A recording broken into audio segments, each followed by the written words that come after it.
Hey y'all, it's Stephen Van Camp and Lewis, and I'm here once again with William Green. It's been a while Been a since we've while. done like one of our sort of chit chats about orchids, and today I figure we'll do a Cattleya Rex like focus. And as many of you know, or probably most of you know, William's been working with Cattleya Rex for more than a decade and has accumulated some really great tips and tricks. And he's going to sort of do a mind dump and let us all know the things that work best for him and the things that he's still working on. So good to see you. How are you? Good to see you too, Stephen. And I want to thank you personally again for asking me to do this. I had a video on YouTube for years that was like, my take on how to grow Cattleya Rex, and then after a while, the I felt like the information was outdated enough or not accurate enough that I was like, oh, I don't feel good about this video, so I took it off. And I've been wanting to do this for a long, long time. So when you sent me an invite to talk about Cattleya Rex, I very appreciative and really had to jump on it. So here we are. I'm going to go ahead and share my screen if that's cool. Yeah, that's great. There it is. And it says I'm screen sharing. Okay. I can see Um, it. Looks good. yeah, feel free to jump in. So this Cattleya Rex, by the way, is Inti. It was my favorite of the first group of the first flask that I grew out from 2014. And we'll talk about Inti in a minute here. So we're just going to Cool. jump in. Here we go. It was first described in 1890. It was one of the last large flowered cattleyas to be described, and it escaped the Victorian orchid craze because it was basically so hard to get to, and even harder to get back.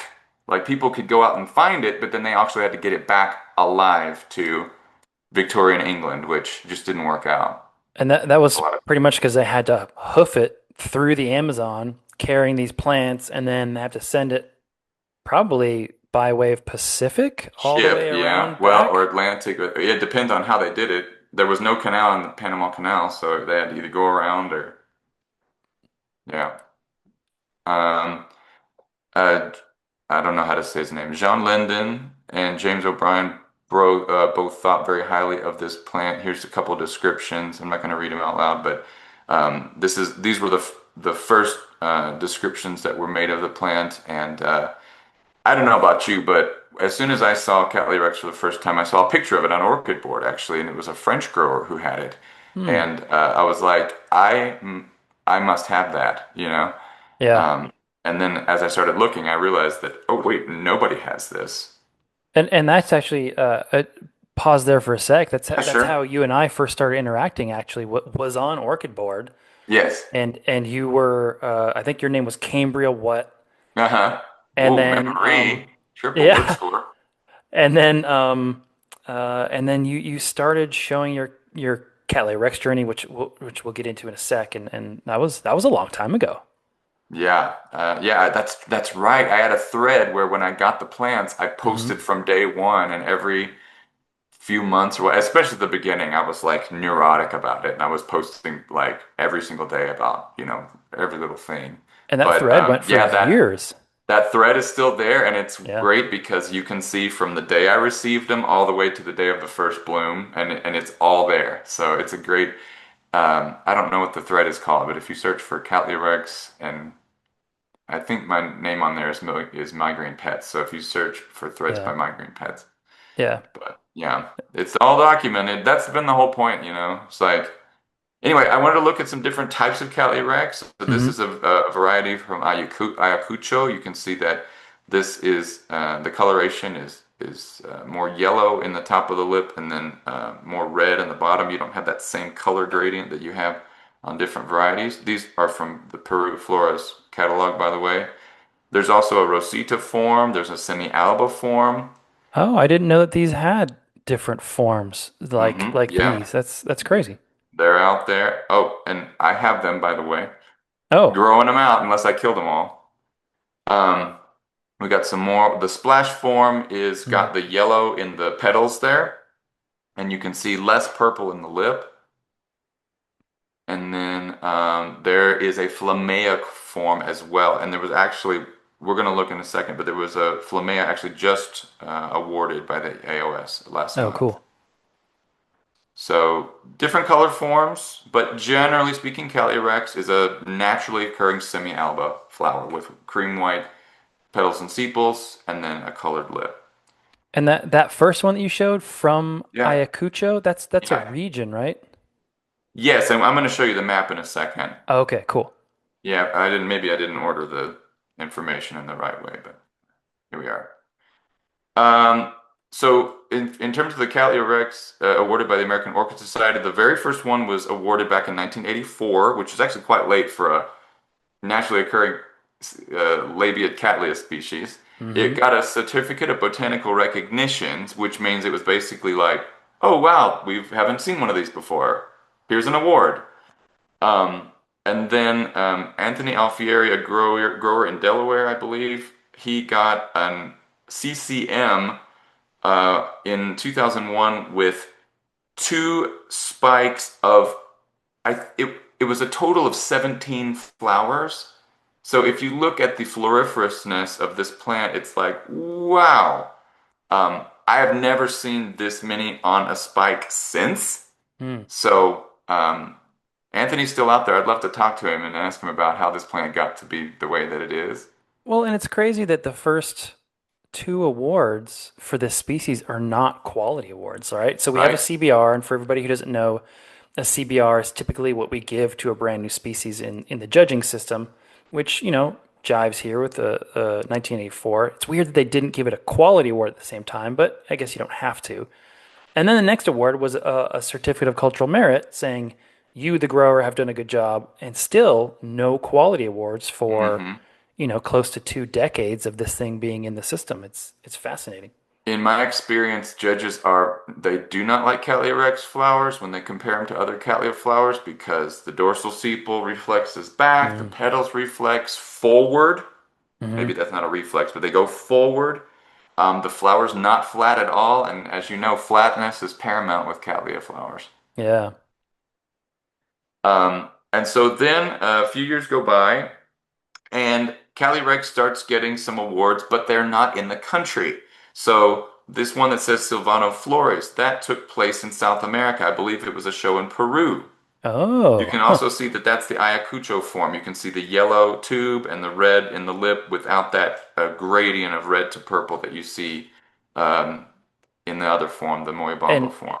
in that Savannah Flores, you can see, so when you see that sort of flower that's facing straight into the camera, I guess, the kind of lowest one, it looks relatively flat, but then you look above it to the right and you can see those how those petals are just lurching forward, Right, trying to grab you, I guess, and right. that kind of plays into what you just said, where it's not flat. Sure. And it makes sense that they would have better genetics in Peru from the start because this is where that plant is from. Hmm. So now we look at the modern day. So if you start in the bottom right corner, you have Macarena and Tommy. These were also two quality awards given out of the country in Peru Hmm. to local growers of this species. And then this guy named William Green comes along Hmm. in 2021 with the first Cattleya rex to receive a quality award in the United States, and that was this plant, Mayu. And Mayu I grew from flats, and we're still alive. We're still working on culture, but we're still here. That's really cool Um, that you that was had it very that whole exciting, by time. the way. Yeah, Hmm? absolutely. That's so That was cool. super exciting. The next year, another plant of my collection, Inti got awarded with a 79 point HCC, and that I have to say that was frustrating because it was a four judge team, and if one of the judges hadn't been there, it would have been an 80. But whatever, right? I mean, And you know, you unfortunately, you can take it back if it's got like two or three spikes and get that extra point for that AM instead of having it the HCC. except Inti died 2 years ago, Oh, that's right. and it was my favorite. Yeah. So since then, other players have been jumping into the game. So Ben Oliveros at orchid Eros in Hmm. Hawaii. He's jumped in and he has gotten a couple of awards in the past few years. In 2023, Teeple Flares got an award with the yellow flares. You can see that's also an Ayacucho variety with yellow and then just a little red in the lip there. Hmm. And then in 2024, last year, the Mirtha Isabel was also from Ben Oliveros. And in my opinion, that plant was underscored as well. If you look, it was like it had a huge amount of flowers Hmm. on a really nice plant. So I'm not quite sure how that all works. But yeah, I just feel like the judges don't love Cattleya Rex.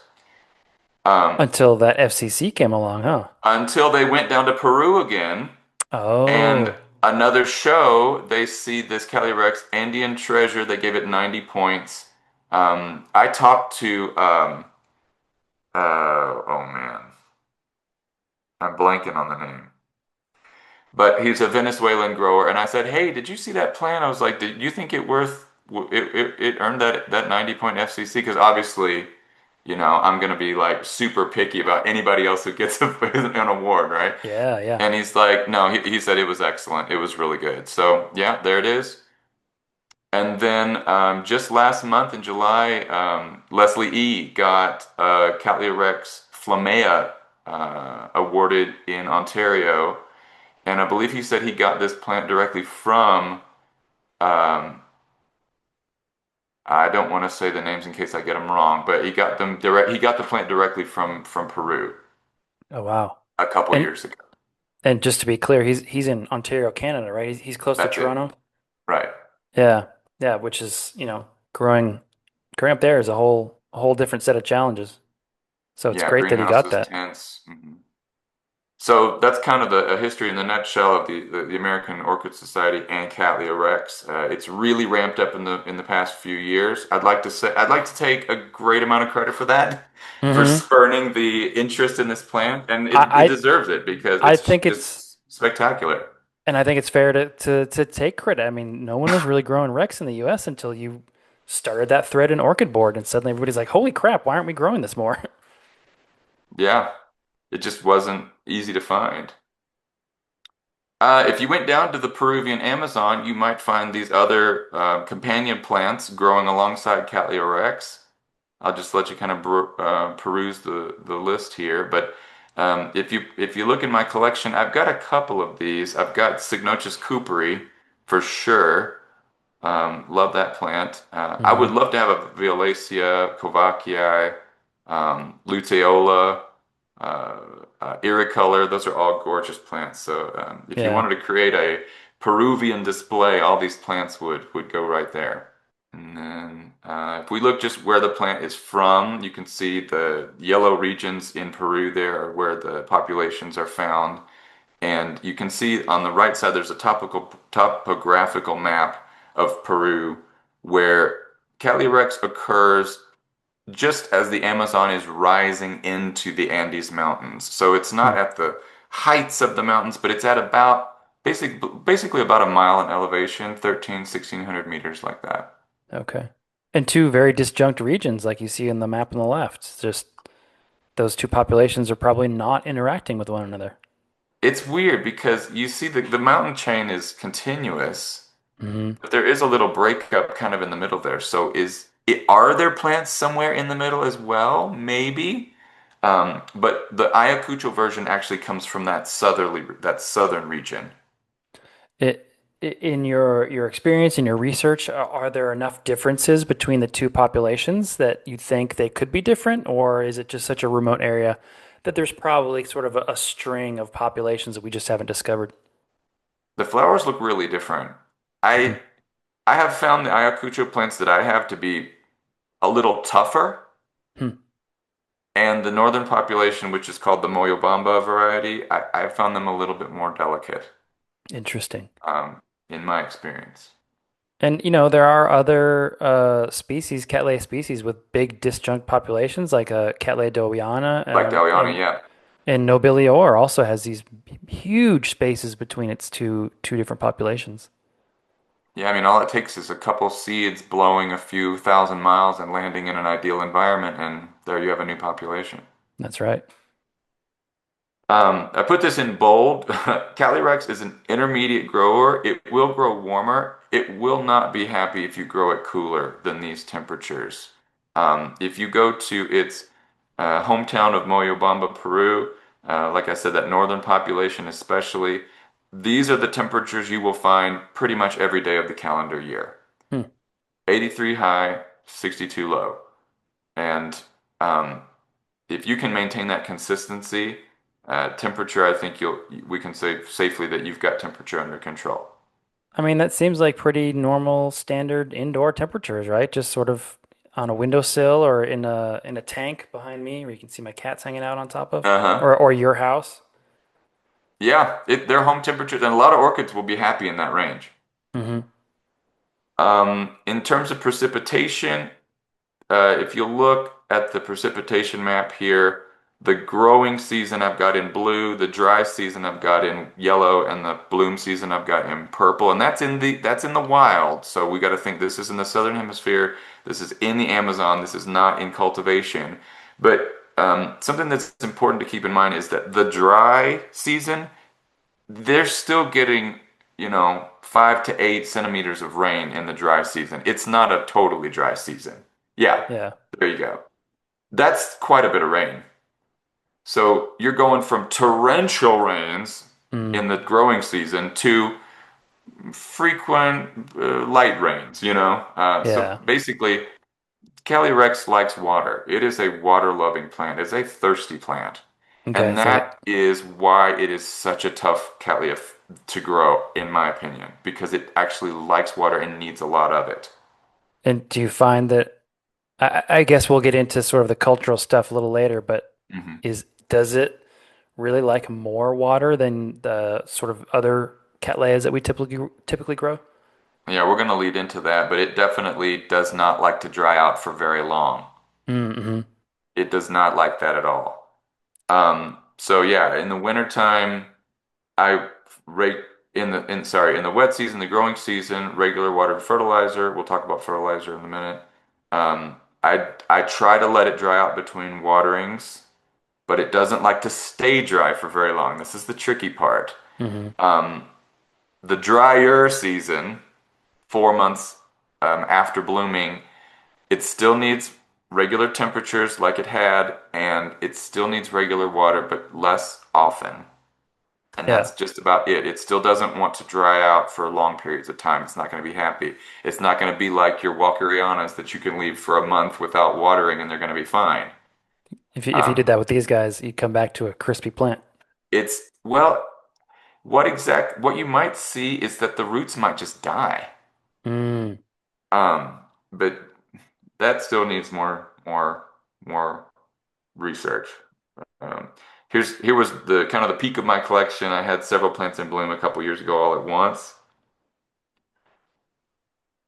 Here's what it looks like growing in the wild. You can see it grows in the tops of very large, old, established trees. You're not going to Hmm. find these establishing on small little trees. And so deforestation means fewer habitats for these plants to to take advantage of. They grow up in the trees. They like similar light levels to other Cattleyas. McCracken did a study where she established about 300. I don't know if it's PAR or PPFD, but is it PPFD, not PAR? Do you know? PAR is photosynthetically active radiation, which is usually I guess it's the more common, accurate metric rather than foot candles. We all know foot candles, but it's not as accurate as PAR. So, Yeah, I need and to I'm get I not, need to get one of those PAR meters. yeah, and I'm not familiar with the other acronym you mentioned, PPFD. PPFD. Yeah. Okay, well then we'll leave it then. And just in the top corner here, just showing off, this was my Mayu a couple years ago when she bloomed. I mean, and if you go back, uh, I gotta say, just being able to see something like that in the wild would be so cool. Yeah, Um, and now we have th drones, I was so gonna say they must have used a drone or a ladder or something to get up there. yeah, that's awesome. It's very, very rare in the wild, extremely endangered. When people find it, they collect it. You know what I Yeah. mean? It's pretty Yeah. much. It's like Phragmopedium bestii. Basically, all the wild populations have been It's just completely ransacked. gone. Yeah. So this Cattleya follows a pretty typical growth pattern. Growing, it blooms. After it blooms, it roots, Mm. and then it rests, which means it doesn't produce any growth, but it still roots during the resting season. And it needs It'll root water the whole time. to grow roots. Maybe that's Yeah. yeah. Here's just kind of a basic calendar. For my plants, they tend to start growing right around New Year's. Hmm. Um, as the growth completes, you start to see the sheath push through. Once the sheath is complete, you'll see the buds immediately or within a few weeks push up. There's no resting between the sheath and blooming. They bloom in the summer. After they bloom, depending on the strength of the plant, it might try to push another growth that probably won't bloom, Hmm. or it'll just start pushing roots like crazy, and you'll just have the whole resting season with no growth, but you'll have active root growth throughout that whole time. Interesting that it has such a very defined and um as an individual plant gets larger, so some of the other species might start trying to put out these sort of off season or out of season growths a little more often. Is this one just really regular in that even as a larger plant, it's still not gonna sort of deviate from what you expect it to do? It'll follow this pattern pretty closely, but during the resting season, larger plants or more vigorous plants will push out a second growth. Okay. But it But will be, in not my always. experience, it's smaller and it won't bloom. Hmm. But if it, yeah, I've never had a second growth bloom. Interesting. Then that gets us to seedlings. Most people who are going to find a Cattleya rex these days are going to find it as a seedling. I've grown them in bark. I grow them in these little terracotta pots. I grow them in, sometimes I just dump the whole compost in the bottom of a clay pot like this, Hmm. or a more shallow pot like this. And I think they do better when they're all there together. And I think it has to do with moisture. When they're all kind of packed there together. Oh, and maybe you can't see that because I'm screen sharing. But maybe I should stop and just show that real quick. Yeah, let's see those. So these guys, And so that's a range of sizes. That's just kind of straight out of flask, and a few that's just one flask. exploded. Yeah. That's about a year or year and a half out of flask, and you Hmm. can see that we got some overachievers here, and um, yeah. But I Oh, think they do better when they are all packed together like that. When I put them in smaller little pots like this, I don't think they grow quite as fast, and I don't think mm, maybe if I watered more often, could because be. they dry out really quickly like this. Um, Interesting. And but so that first one with those overachievers. So yeah, my eyes look at those really wide leaves. I assume they're very thick and say those look like they could be polyploid, and I would start squeezing them if I were seeing those in real I life. don't know. But We'll find out one day. But there's been uh, so many plants that I thought were polyploid, and that they ended up having really thin flowers that huh, I don't know. It really depends on for me when seeing that first bloom. yeah. So yeah, I mean, I feel honestly that seedlings are a little bit more resilient than the adult plants because they're not so fixed in that grow, bloom, rest cycle. They'll just Mm, grow continuously.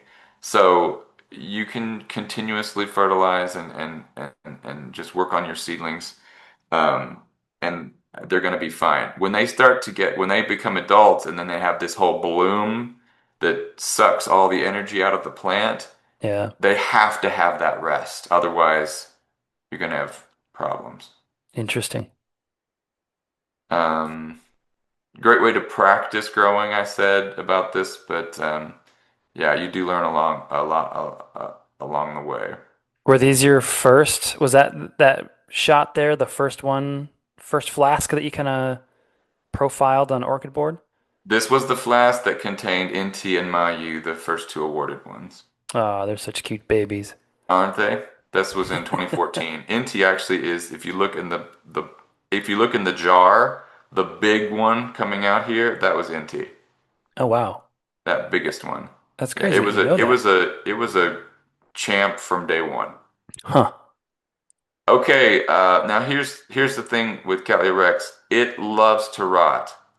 Um, it will sneak up on you really quickly. I suspect that it comes from the roots staying too wet too long, Hmm. which you're like, wait, but it likes water. Well, yes, and now we're entering to why is such a pain in the butt to grow? Because it likes frequent water, it likes moisture, too much water, it will rot, and it will rot fast. So Is you can see kind of in these pictures here, it starts at the rhizome and it creeps up the bulb and it will take that whole part. It will take the whole plant if you don't immediately remove up to the green tissue. hmm Soak it in Physan, solution, like two teaspoons of Physan in a gallon. Pot it in something dry, let it dry out, and pray that it doesn't and rot. This plant, by the way, I'm sorry to interrupt. This plant, by the way, is Mayu, which I still have, but yeah. I have had to cut pieces off of Mayu so many times because of this problem. And looking at this, so the photo of your hand there on the right holding it, I mean Mhm. that's an almost blooming growth. So I assume that's I sort of know. late spring. Yep. Is that like when that rot typically happens, or can it happen in your experience just kind of anytime? It can happen anytime. Yeah. Yeah, it can happen in the middle of the rest season. It can happen in the middle of the growing season. Again, I never actually completely sure, but I think this one rotted because at the bottom there, you can see that I hadn't peeled away completely the sheaths of growth, Hmm. and I think water kind of sat in there and festered. And especially if the water's got fertilizer in it, it becomes bacteria central. hmm So I honestly think that these plants need a fan blowing directly on them all the In time. interesting.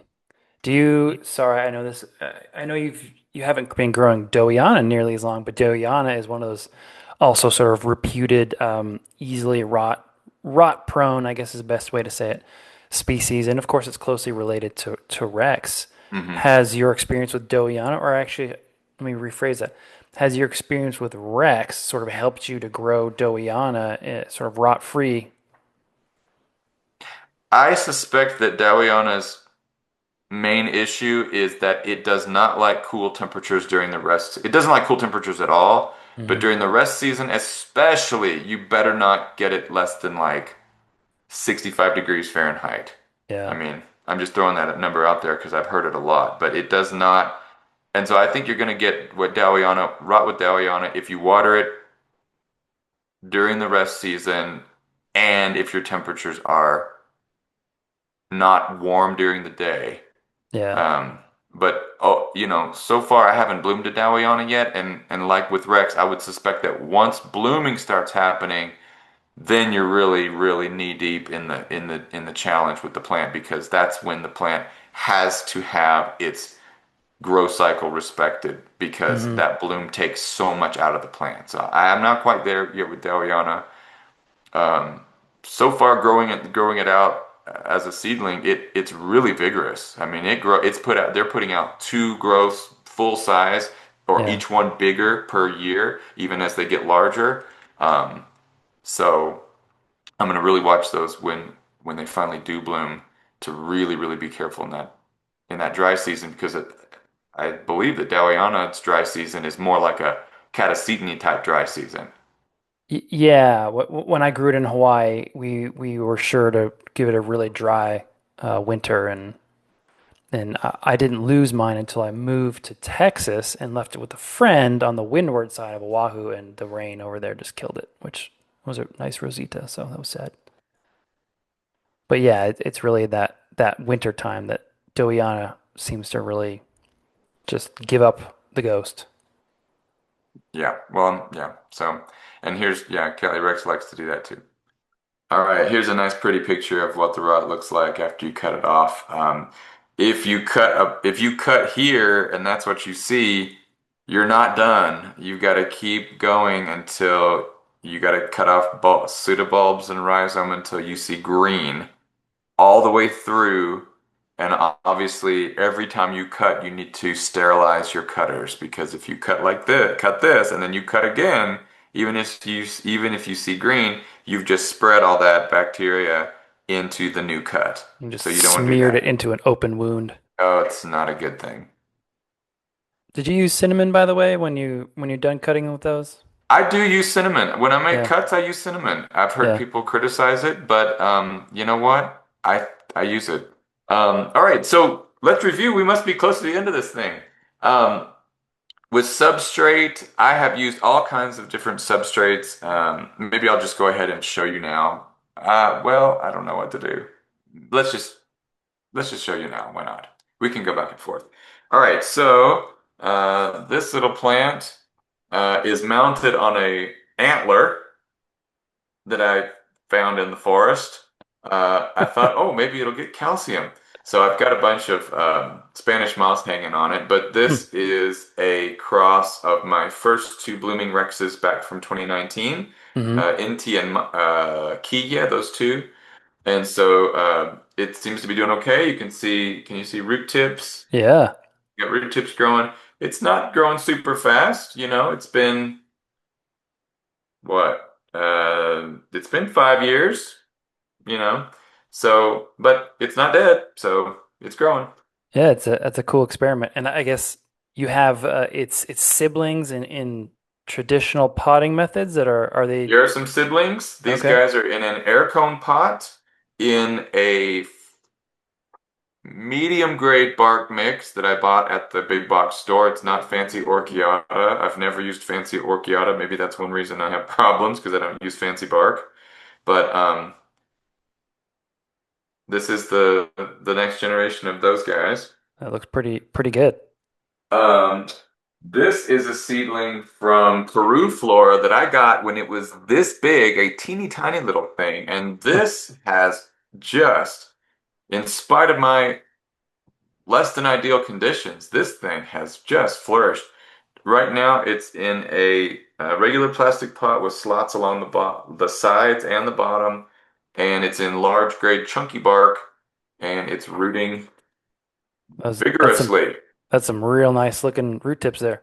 Yeah, and if you'll notice, this plant came out of a grab bag that Paraflora offered a few years ago with five different varieties of Cali Rex.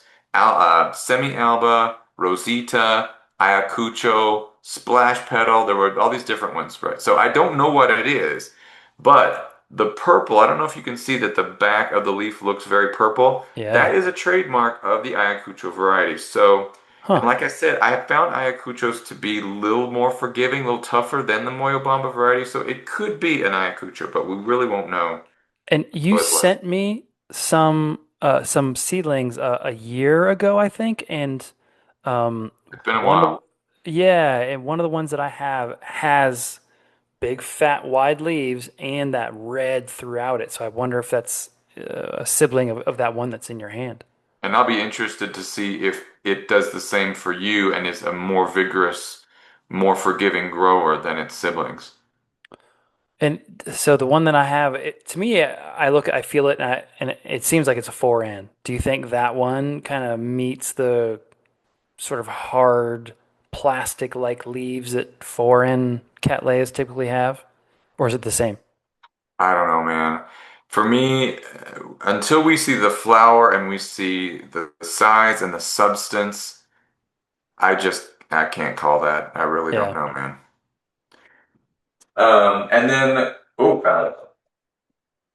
Now here's something interesting. Of course, a lot of my seedlings have got I don't know if you can see like kind of this yellow discoloration and striping and splotching, especially in the older leaves. Hmm. So a couple months ago, my local orchid nursery, Fantasy Orchids, had a shipment of Calyrex in that they got from, I believe his name is James Fong. Okay. Hilo Orchid Farm, perhaps, could be a nursery in Hawaii. And so I got to see firsthand how a professional grows these things. And let me tell you, his plant looked absolutely fantastic. The little bitty seed leaves are still bright green, not a speck of yellow. Huh. you can see each growth has been significantly larger than the last. Oh man, I think I just snapped a couple roots. Oh. And he had it growing in a small net pot in sphagnum. Mm-hmm. And it's still in there. I just put it in the bigger cup pot. So I've got it in a net pot now. And of course, the roots are all escaping, which means that they're all going to get snapped off at some point. But I thought it was really interesting to see, a really, really well-grown seedling that's clearly very happy and has gotten everything that it's needed since it was born. Well, and if it is Hilo actually on the east side of the Big Island, I used to live there, and that those conditions sound the conditions of Hilo sound very similar to the conditions that you described as Rex really liking, or this sort of narrow range of temperatures where it never gets cold and it's rains all year round. So maybe that helps. I'm sure it does. Hawaii is probably a lot better than Colorado for growing tropical montane plants. What do you think? I suspect that's right. And then Mayu, keep bringing back Mayu. Right now, Mayu is in a net pot with granite rock and large bark chunks. So it's a constant experiment. I've grown them mounted. I've grown them in all kinds of different substrates. This one's in a pot that I got at Home Garden Center with no substrate at all. It's just stick it in there. Huh. So it's I haven't found anything that I'm like, yes, this is what I will always use from now on. It's I'm a gonna, never-ending learning curve. this is, all right. Light, I don't think light is a difficult point. You just basically want to make sure that it's getting a good level of orchid light. You don't want direct sun or anything like that, but bright orchid light. And I have the timer set on 12 on, 12 off because that's what they get all year round. Hmm. The variation in their day length is no more than 30 minutes all day Oh long, wow. all year round. Okay. Greater air circulation. I keep the humidity between 60 and 85%. I'm going to skip over real quick to water. Thoroughly and frequently, allowing roots to dry completely in between. I suspect this is especially important for adult plants. I think that seedlings, because they don't have that bloom cycle in their yearly go around, they don't need that so much, if at all. But I think once you get an adult plant, you do need to be really, really careful that it does dry completely between waterings. And I say that a little tongue in cheek because I think there are growers out there that grow these very successfully in sphagnum moss. Mm. Do they let the sphagnum get crispy all the way through between watering? I don't know. Do you know? I don't, but I know it's a method I haven't tried, but I've seen people do it really well in dry climates or even in Florida. There's a bunch of Florida growers that grow in sphagnum. It's very thin in the bottom of the pot, and I bet that's the key is that, it holds a little extra moisture, but there's so much airflow in there still that it doesn't create that sort of festering rot prone area that the microbes just go crazy for if you have Yeah. like a thick pot It's still of it still dries out, or at least almost dry. yeah. All right, now the fertilizer, we're gonna get real technical here, and this is an experiment. That's why there's a star there.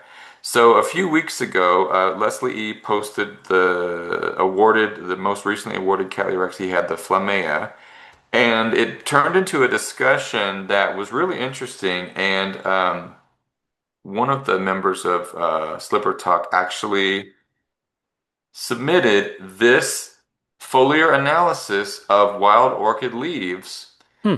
that shows what percentage of different elements are found in different plants um, from the wild. So this gives an indication of not only what the plants like, but also what there is present in the environment.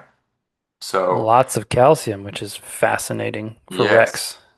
So you can see that the two these two plants at the top, the Kovaceae and this other Phragmipedium that I'm not familiar with, They are from different areas of Peru. The bottom two plants, this vanilla and Cattleya rex, are from the same area. Hmm.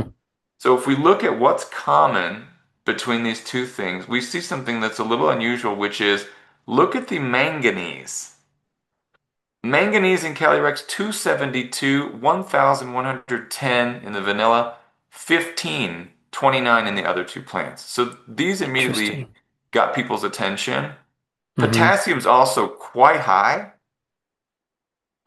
And so what that did was basically it caused me to look a little bit differently at how I'm fertilizing, what I'm using. I was using a low potassium fertilizer for a long, long time. Um, and I wasn't seeing the kind of growth that I wanted to see. So this is my new experimental fertilizer mix, and we're kind of it's ongoing. It's an ongoing experiment, but this is what I'm working with right now to see if we can get those greener leaves that I was talking about, those roots that don't abort, those growths that actually go through and don't abort. I've had a big problem in the past year with plants putting out multiple growths that just stop. And then it puts out more growths, and then they stop, and then more growths, and they never actually mature. Hmm.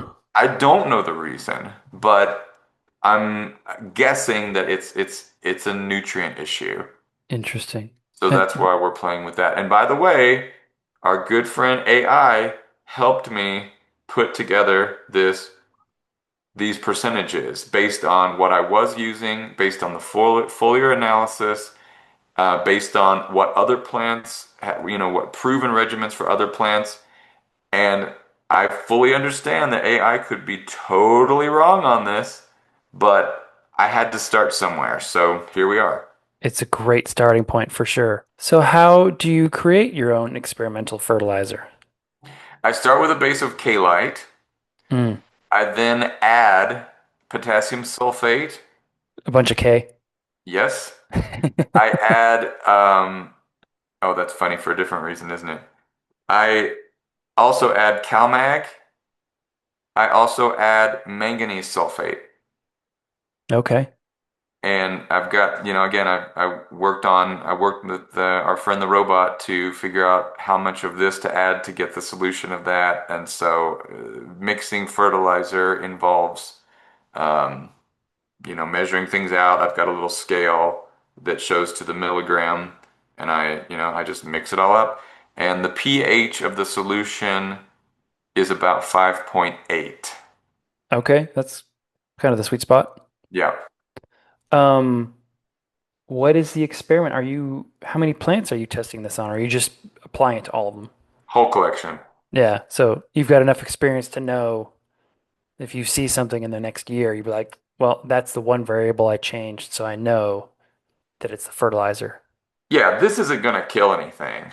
Yeah. Um, and I did change several things. I changed potassium, I changed calcium, magnesium, I changed I increased nitrogen. I mean, I changed everything. So it's not very scientific. I didn't want to wait and change one thing at a time. I just Hmm. changed it all. Yeah. Just went Um, for it. and just went for it. And we're definitely a month in, maybe even more than a month in. So Yeah. I'm not noticing anything that I don't like. Um, and I'm hoping that I'm gonna just see less and less that I don't like. Yeah. Yeah. And hopefully this time next year, it'll be like, well, the new fertilizer is cranking out tons of blooms and growth. Yeah, and it could have just been calcium. It could have just been one of these things, Hmm. But I was really feeding them a very lean, lean, lean mix for a long time. And when I moved to the new house 6 months ago, 8 months ago, I also stopped watering them with tap. I stopped watering with tap completely.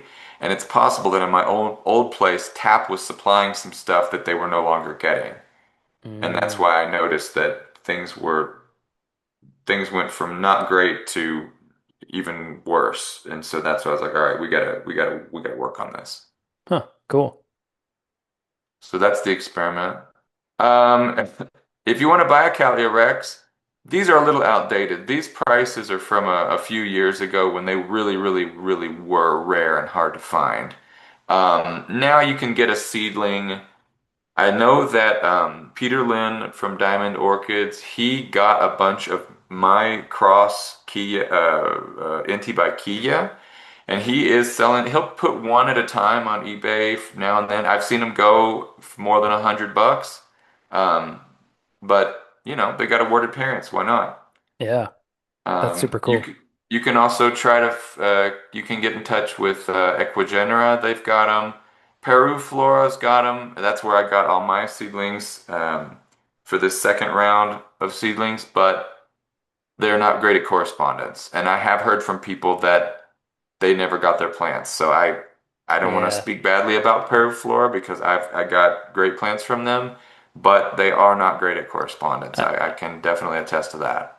I'm one of those people that has paid the money and then did not receive plants. So I'll buy from them when I go to like Redland or some of these big shows where when they have the tent. And their plants really are beautiful, and they have so much cool stuff. And I know this is a weird thing to say, but like you get mislabeled plants from them fairly regularly. But Uh, the thing is, you're getting like undescribed species or really recently described species, and accidentally you're like, oh, I just bought a Coopery. Wait a second, this is not a Coopery. This is Jirai or something else. So there's some good points and bad points to Peru flora, but ultimately the plants are really high quality as far as I can tell. There you go. I think that's a good way to put it. The plants themselves are great quality if you can get through, if you can get your plants, and if you get what you ordered. Exactly. I'm not making a very good case for them, but yeah, I think like what you said, if you go to a big show and they're there, that's the time to buy from them. Hmm. And then Orchideas amazonicas as well have adult Cattleya rexes, and then you'll see them at different shows and stuff around the U.S. as well. Yeah, they've got cool stuff. Here's just a picture of Moyobamba, Peru, where you will find Cattleya rex in the wild if there's any left. And you can see their, in their fountains, they've got orchids in the middle of their, it's like the orchid capital. They have an orchid festival every year in October, and that's a place that I Wow. would really like to go one day. Yeah, that would be really cool. Well, man, that is a lot of information, and Mic drop. yeah, absolutely. Like I feel like, for someone watching this who's like, I really want to get into Rex, that this is like a great base of information for them to sort of take what you've done and the things that you're thinking about and experimenting with and sort of making it their own and hopefully being successful with the species. And hopefully in the next 10 years we can get a whole bunch more awards And in the hopefully through system. some line breeding done by me and other growers that we're going to get some Rexes that are way more amenable to culture in the US, you know? Hmm. I mean, I don't know how many degrees these plants are from the wild, but they're generally speaking really, really picky plants. In a couple generations, that can be bred out of them and they can be a little bit more forgiving, a little bit more flexible. I know that happened with Paphiopedilum rothschildianum. The Hmm. earlier clones were just absolutely difficult, slow growing. And now they're fast growing, produce five, six, seven flowers on a spike, and obviously when you have plants that are much easier to grow, less expensive, and is easily accessed, the pressure on the wild population is decreased as well. Yeah, absolutely. And that's something that when I was in Brazil with Francisco Miranda, he talked about, and he sort of had this whole list of species of Cattleyas that were like, well, we don't really worry about poaching for these ones anymore, but these ones that are kind of new, they're hurting right now. And it sounds Mhm. like Rex is kind of hopefully coming out of the poaching danger, and as it becomes more common and easily available to purchase. It's such an iconic and beloved species that it may always be in danger. If you see one in wild, there's a lot of people that if they see it, it's I want it. Yeah, yeah, for sure. Or I can sell it for, you know, hundreds of dollars, and that's a big chunk of money for folks that live out there. Sure. Yeah. All right, Stephen. Well, apologies for the long-winded answer to your question. No, this was Hope great, it man. helped. Appreciate it. It's been a while that we've done one of these chats. I'm glad that we were able to do it and specifically focus on Cattleya Rex, which, as far as I can tell, there really aren't a whole lot of growing guides out there. So this is cool. Yeah, I went exclusively on Arthur Chadwick's The Classic Cattleyas book. He had a tiny little blurb in there, and I'll never forget he had a line in there that said, Cattleya Rex is relatively easy to grow. And that one echoes in my mind even today. But if you are in the Denver area and you would like to see some of my plants, hopefully you will see something at the Denver Orchid Society show and sale happening on the 13th and 14th of September. I've got a Signochus cooperi that, while I don't expect it to win any awards, it's just gonna be beautiful. It's gonna be Cool. spectacular. It's got those coppery red flowers, Hmm. and it doesn't have a very long bloom span, just a few days. So it's gonna really depend on how that happens. I'm hoping it will, but if not, I might have a couple other things as well in bloom in the show. So come And on down. and even if it does bloom at the exact time, transporting it is a whole adventure where you try not to damage those super floppy flowers kind of whapping all over the place, dumping their pollen as they touch things.